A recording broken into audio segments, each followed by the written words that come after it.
መላላት ከቤት ላይ መታው። ሰይጣን ካገኘህ ትላላለህ። እምነት አካባቢ መካድ ነው። ከሆነ ከለታት አንድ ቀን በሌሊት እኔ ልተኛ ብዬ ስተኛ እሱ መጥቶ ህልም ዳውንሎድ አደረገብኝ። ሳልፈልገው ሳልጠይቀው መካከል አንተ እንደዚህ ይላል የእግዚአብሔር ቃል። ከዚህ ቃል ልጀምር። ሐጌ 2 ከፊተኛው ይልቅ የዚህ የኋለኛው ቤት ክብር ይበልጣል።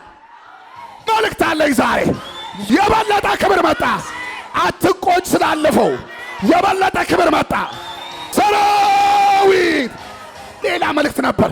ነገር ግን እንደዚህ ያለኝ እግዚአብሔር ከፊተኛው ይልቅ የኋለኛው ክብር ይበልጣል። አላመለጠም፣ አላለፈም፣ አላለፈሽም፣ አላመለጠሽም። እንዳትጸጸቺ ክብር ተዘጋጅቷል። ሌላ መንፈስ አለ። አላመለጠም።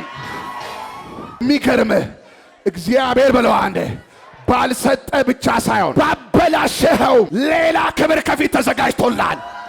እግዚአብሔር እንደዚህ ያለ ከፊተኛው ይልቅ የዚህ የሁለተኛው ቤት ክብር ይበልጣል ይላል የሰራው ጌታ እግዚአብሔር።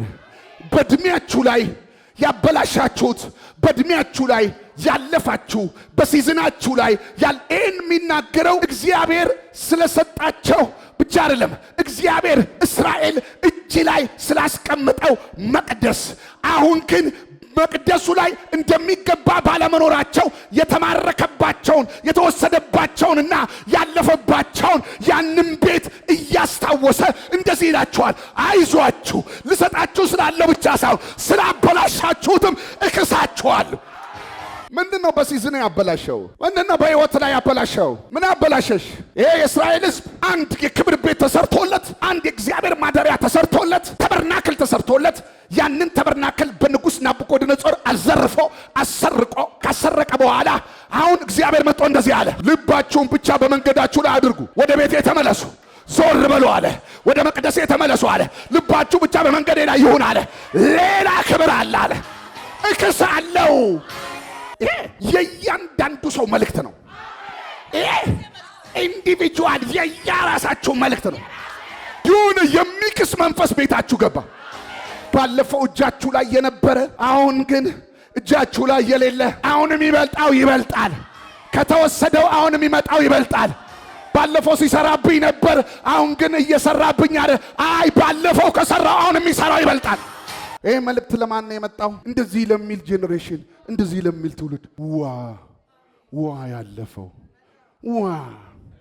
ዋ የባለፈው ክብር፣ ዋ የባለፈው አገልግሎት፣ ዋ የባለፈው ኑሮ ላለ ትውልድ እግዚአብሔር በመካከል መጣና እንደዚህ አለ፣ ከዚህኛው ቤት ይልቅ አለ፣ ከዚህኛው አገልግሎት ይልቅ አለ፣ ከዚህኛው አኗኗር ይልቅ አለ፣ ከዚህኛው መኖሪያ ይልቅ አለ፣ ከዚህኛው ቤት ይልቅ አለ፣ የሚቀጥለው ይበልጣል። ቁጥር 3 በቀደሙ ክብሩ ሳለ ይህን ቤት ያየ በእናንተ መካከል ማን ነው? ዛሬስ እንዴት አያችሁት? ያውኑን ቤት እኮ ነው ይሄ። በቀደሙ ክብሩ ሳለ ያንን ቤት ያዩ ሰዎች ነበሩ። እዚህ ጋር እዝራ፣ ሐጌ፣ ነህምያ እነዚህ መጽሐፍቶች የተለያዙና የተቆላለፉ ስለሆኑ እዝራ ላይ ይናገረዋል። ሽማግሌዎችም ተሰብስበው ኃይል እስከሚያጡ ድረስ አለቀሱ።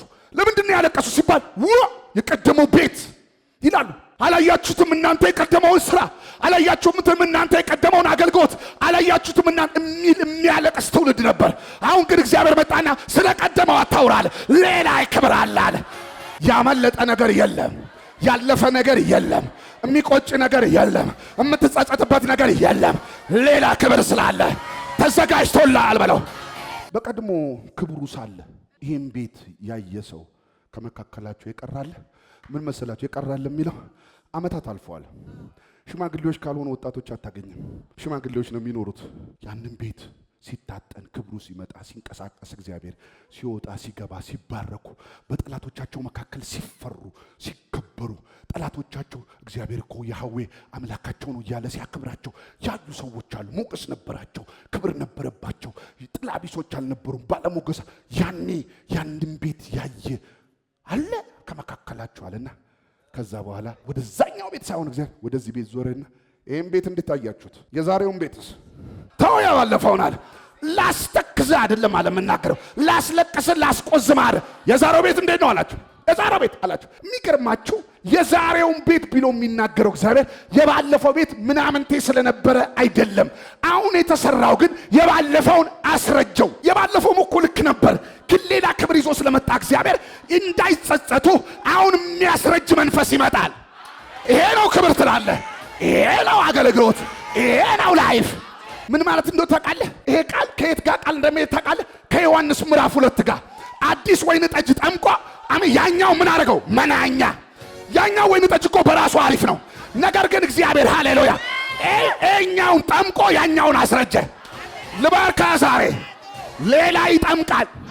ሌላ ክብር አለ። ያኛውን ወይንን የሚያስረጅ ያኛውን አገልግሎት የሚያስረጅ ሌላ ክብር እዚህ ቤት እየገባ ነው።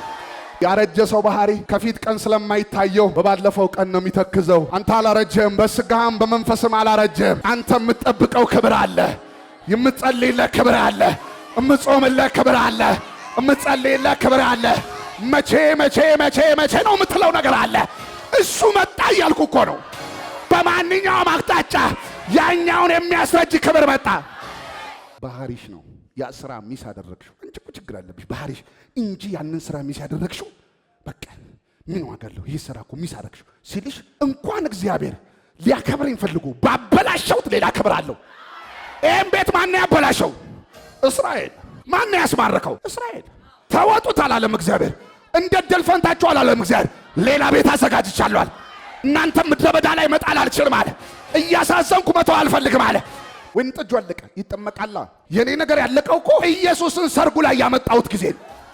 የኔ ነገር ያለቀው ያዌን ያመለኩ ጊዜ ነው። አላመለጠም። ያለፈ ሲዝን የለም፣ ያመለጠ ነገር የለም፣ ያጣው ድል የለም። ካጣውም በለው ባካ አንዴ የኋለኛው ይበልጣል። የቀድሞ ነገራችሁ ላይ ቁጭ ብላችሁ አታልቅሱ። መጨረሻ ክብር እንደሌለው ሰው፣ ከፊት ተስፋ እንደሌለው ሰው አታልቅሱ። ይሄው ቃል ራሱ ሐጌና ዕዝራን ጠቅሶ ኢሳይያስ በ43ኛው ምዕራፍ ይናገራቸዋል። የፊተኛውን አታስተውሉ፣ ኖ ከፊት ለፊታችሁ አዲስ ነገር አለ።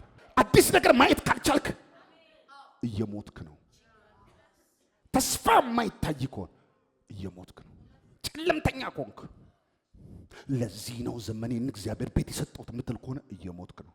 እሱ በሙታን ሰፈር መካከል እንኳን ሲያስገቡት ሕያውን ከሙታን መካከል ስለምን ትፈልጉታላችሁ የተባለ ጀግና ነው። መስራት አቁሟል እያልክ ከሆነ የእግዚአብሔርን ሕያውነት ሳይሆን ሕያውነትን እየተጠራጠርክ ነው። ዛሬ እንደዚህ ይናገርብሃል። ድብልቅልቁ በወጣ መንደር ላይ ትኖራለህ። አልሟል፣ ብርሃን ሊሆን ነው። አልቋል፣ ሊሞላ ነው። ተቆርጧል፣ ሊቀጠል ነው። ዝግ ነው፣ ሊከፈት ነው። አታገቢም ነው የሚሉሽ፣ ልትሞሸሪ ነው። ዕብራውያን 11:11 የተስፋ ቃል የሰጠው የታመነ እንደሆን ቆጥራለችና እሷ የምታየው ተስፋውን ሳይሆን ተስፋ ሰጪውን ስለሆነ ተስፋ የሰጠ ይበልጣል በለው አንዴ። ተስፋ የተስፋ ሰጪው ምንጭ ነው በለው አንዴ። በቃ አመንጮን እመን፣ ምንጩን አይደለም በለው አንዴ። አመንጭ አለ በለው፣ የተናገረ አለ በለው። እሱ ነው የምታመነው በለው። ተስፋዬን አልታመነውም በለው። ምንም ይሁን ተስፋዬን እኔ ማምነው ተስፋ ሰጪውን ነው በለው። እኔ ማምነው የተናገረኝን አካል ነው በለው። እኔ ማምነው አሳላሚውን ነው፣ ህልሜን አይደለም። ህልሜን አላምነውም። እኔ ማምነው አሳላሚውን ነው። እኔ ራእይን አይደለም ማምነው፣ ራእይ ሰጪውን ነው ማምነው። የተስፋውን ቃል የሰጠው የታመነ ነውና አለ እድሜዋ ካለፈ በኋላ። አሁን ተስፋዋን ብታይ እድሜዋ አልፏል። አሁን ማመን ያለባት ሰጪውን ነው። ጎረቤት፣ አካባቢ፣ ሁኔታ የሚላት በዚህ እድሜ አይወለድ። አሁን ስታየው እድሜዋ ካለፈ በኋላ ተስፋውን ሳይሆን ተስፋ የሰጠውን ስላመነች በእምነት ኃይል አገኘች። ኃይል ከየት ወጣ? የሰጣትን በማመን ነው። ኃይል ትፈልጋለህ ወይ ዛሬ? አቅም ትፈልጋለህ ወይ ዛሬ? የነገረን እመነው። እምነት አካባቢ መካድ ነው። እኔ አሁን ተስፋውን ሳይሆን ማነው ተስፋ ሰጪው ከሆነ ከዕለታት አንድ ቀን በሌሊት እኔ ልተኛ ብዬ ስተኛ እሱ መጥቶ ህልም ዳውንሎድ አደረገብኝ። ሳላውቀው ሳልፈልገው ሳልጠይቀው መካከል አንተ እዛ ጋር ያለሽ ቀይ ሸሚዝ ያረክሽ ነይ አለና ከዛ በኋላ የሰራዊት ጌታ እግዚአብሔር እንደዚህ ይልሻል። የዛሬ 3 ሳምንት የዛሬ ወር ባንቺ ቤት ላይ እንደዚህ ሲሆን አለ ሳልፈልግ ጠርቶ ነግሮኝ ህልም አሳይቶኝ ና ተብዬ ትንቢት ተነግሮኝ እኔ ምን አውቃለሁ?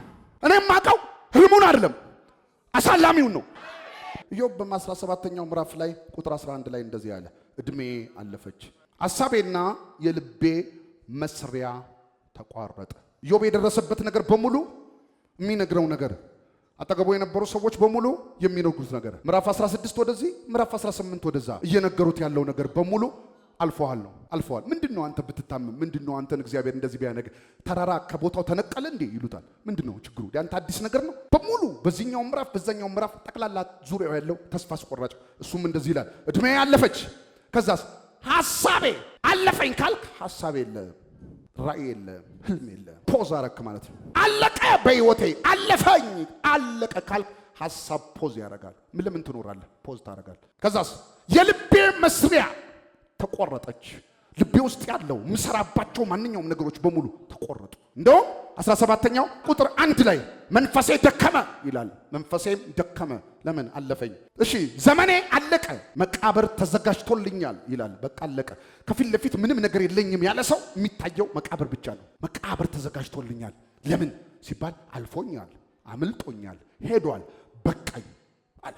እንደዚህ ያለው ኢዮብ አለፈኝ የሚለው ኢዮብ ከፊት ለፊቱ ያለውን ዘመንና ክብር ግን አላየም። ኋላ ላይ የሚመጣለትን ነገር አላየም።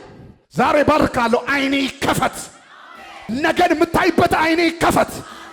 ኢዮብም ወደ ልቡ ተመለሰና እንደዚህ ያለ ጻድቅ መንገዱን ያጠነካክራል። ጻድቅ አይዋልልም አለ፣ መንገዱን እያጠነከረ ይሄዳል አለ።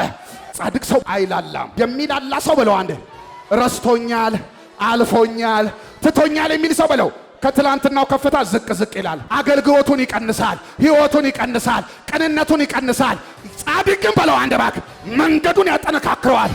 እኔ ግን ወደ ልቤ ተመለስኩና አለ። ለዛውም እኮ የብሉይ ኪዳንን ጽድቅ የተናገረ ነው። በክርስቶስ ኢየሱስ የሚገኘውን አዲስ ኪዳናዊውን ጽድቅ ተሰርቶ የተሰጠውን ጽድቅ የሚሰራውን ጽድቅ ይዞ እኮ ነው ኢዮብ እንደዚህ ያለ። ጻድቅ ግን ጭራሽ ሰይጣን መጥቶ አለፈ፣ አመለጠ፣ ያንተ ነገር በቃ ሲለኝ ነካካኝ ሰይጣን። አንድ ጠብታ አልቀንስልህም። አገልግሎት ነው ባለኝ ቦታ ላይ አክቲቪቲን እጨምራለሁ። ከወንድሜ ጋር ባለኝ ህብረት ቤቴ ላይ በደስታዬ አንድ ደስታዬን አላስነካትም። ጭራሽ እኔ ጻድቅ አይደለሁ አጠናክረዋለሁ አለ። ዛሬ ልባርክ ማጠናከር ይሆነልህ። መላላት ከቤት ላይ መታው። ሰይጣን ካገኘህ ትላላለህ። ኢዮብ ይሄን ብቻ መሰለሽ የሚለው ፓስተርዬ ምን እንደሚተካል ንጹህ ሰው ግን ኃይሉ እየጨመረ ይሄዳል ይላል። እኔ እስከ ዛሬ ያለከውን አላቅም በለው። ወደ ልብ ግን ተመለስ እንዳትለው ብዬ ነው። አጠገብ ያለውን ሰው ጉድጓድ ይታየኛል፣ መቃብሬ ተዘጋጅቷል፣ አላጋጮች በእኔ ዘንድ ሞልተዋል፣ አላገጡብኝ እንዳትልን። አላጋጭ ለዋል እኮ እዚህ ጋር ይኸውልህ፣ አላጋጮች በእኔ ዙሪያ ናቸው፣ አይኔን ያስቆጣሉ ይላል። አይኔን ያስቆጣሉ ማለት ነካ ያደርጉኝ ያስብሉኛል። አላጋጭ ያላግጡብኛል። ምን አመጣ ኢዮቤ ምንም የለም ኢዮቤ ይሉታል። ጻድቅ አለ ኢዮብ መንገዱን አለ አንድ ያጠነካክረዋል አለ። ንጹህ ሰው ስለሆንኩ አለ ኃይሌን እየጨመርኩ ይሄዳለሁ አለ። ጻድቅ ነው መንገድ ይጠነክራል። ንጹህ ነው ኃይል ይጨምራል። ኢዮብ አላየም፣ አንተ ግን በለው አጠገብ ያለው እስቲ መጨረሻ ነው በለው አንዴ በለው አጠገብ ኢዮብ ያላየው መጨረሻ። ኢዮብ አለፈኝ እድሜ አለፈኝ ይላል፣ አንተ ግን አላለፈም፣ ሌላ ክብር አለ። ኢዮብ በለው አንዴ 17ኛው ምዕራፍ ላይ በለው አንዴ 42ኛው ምዕራፍ አላየም በለው አንዴ። ዛሬ ግን ልንገር በለው ምዕራፍ ስንት ላይ እንዳለ ባላቅም በለው አንዴ የሆነ ምዕራፍ ግን ከፊት አለ በለው። ሰራዊት አንድ ምዕራፍ ይታየኛል። ኢዮብ በ17ኛ ምዕራፍ በቁጥር 1 ዘመኔ አለቀች መቃብር ተዘጋጅቶልኛል ያለ ኢዮብ 12ኛው ቁጥር ላይ እግዚአብሔር ከፊት ይልቅ የኋለኛውን ለኢዮብ ባረከለት። ከፊት ይልቅ የኋለኛውን ለኢዮብ ባረከለት። ከፊተኛው ቤት ይልቅ የኋለኛው ቤት ክብር ይበልጣል።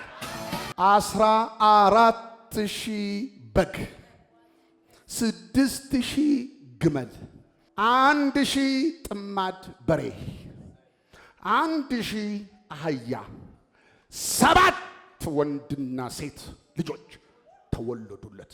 የኢዮብ በረከት በቁጥር እንዳይመስል በለው በኳሊቲም ነው በለው። አሁን ያሉት ልጆች በለው አንዴ ቁጥር ብቻ አይደሉም በለው ውበትም አላቸው። እንደዚህ ይላል መጽሐፍ ቅዱስ የኢዮብ ልጆች በከተማ ካሉ ሴትና ወንድ ልጆች ውብ ነበሩ ይላል። አሁን ኢዮብን የባረከው ቁጥር ብቻ ሳይሆን ውበት። የተዋበ አገልግሎት ከፊት አለ። የተባረከ ቤት ከፊት አለ። ከፊተኛው ይልቅ የኋለኛው እየበለጠ ነው።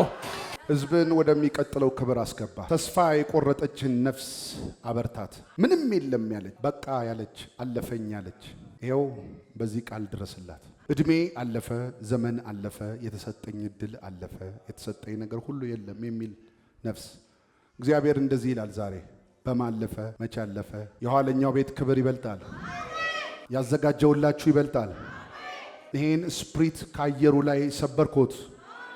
ሰውን አለፈ ብሎ ተስፋ ሊያስቆርጥ ልብን ሐሳብን ሊወስድ መቃብር ሊያዘጋጅ ወጣ መንፈስ ይመታ። እኛ ክብር ከፊት ለፊታችን የሚጠብቀን የክብር ሰዎች ነን።